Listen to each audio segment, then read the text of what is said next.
nous allons réviser un peu de grammaire. COD, COI ou COS.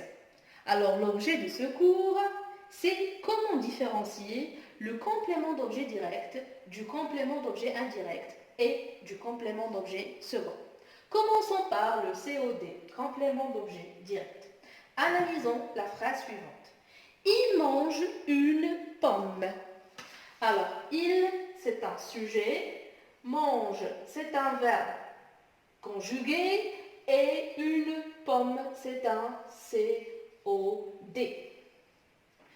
Alors, comment on a su qu'une pomme, c'est un complément d'objet direct? Écoutez bien.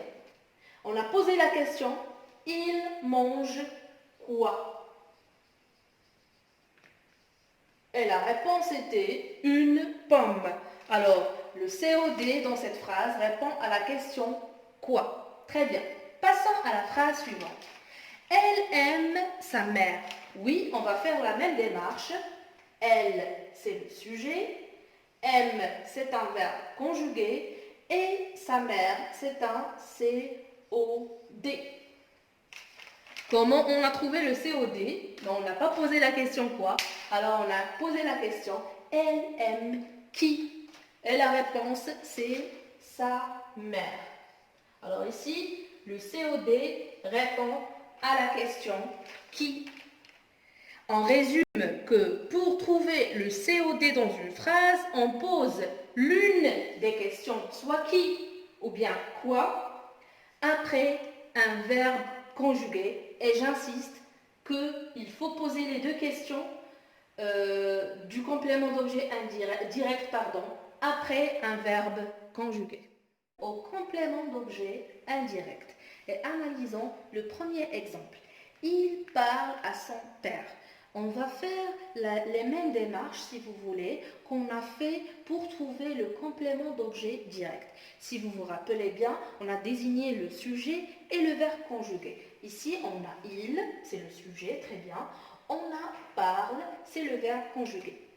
À son père, c'est le COI.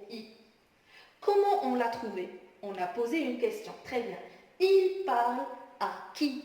Alors la réponse, c'est à son père. Alors, le COI dans cette phrase répond à la question à qui?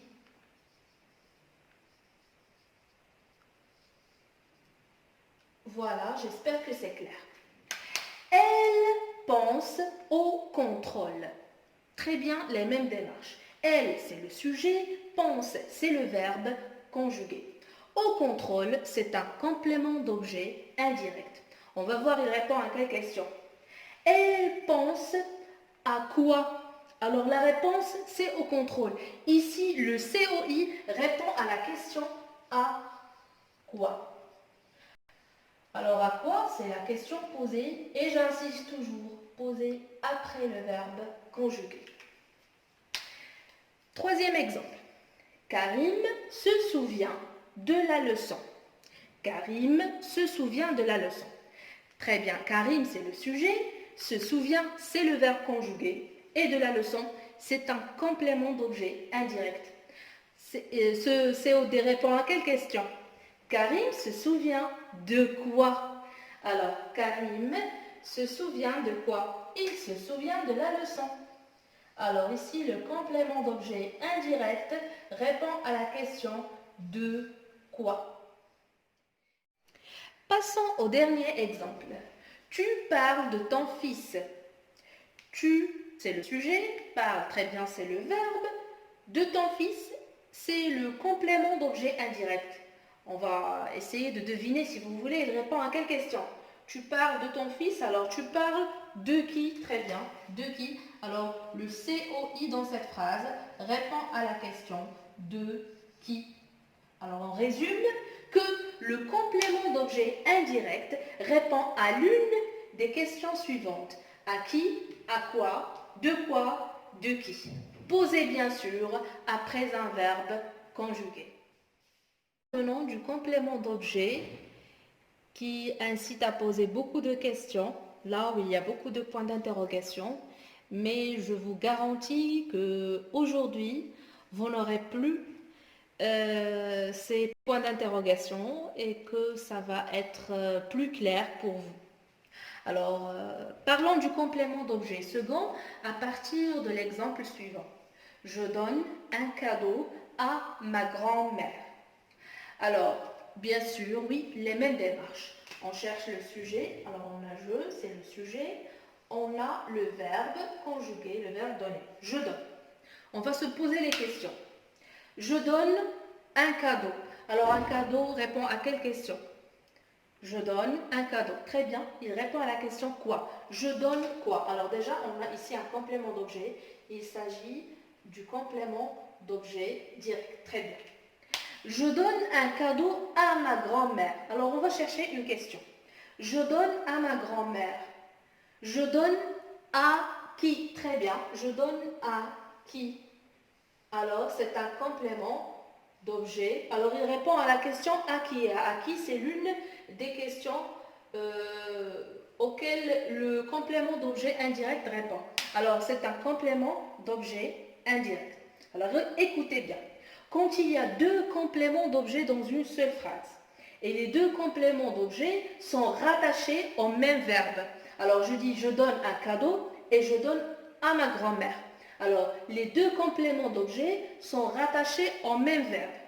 Le deuxième complément d'objet, on lui change de nom si vous voulez, et ça devient un complément d'objet second.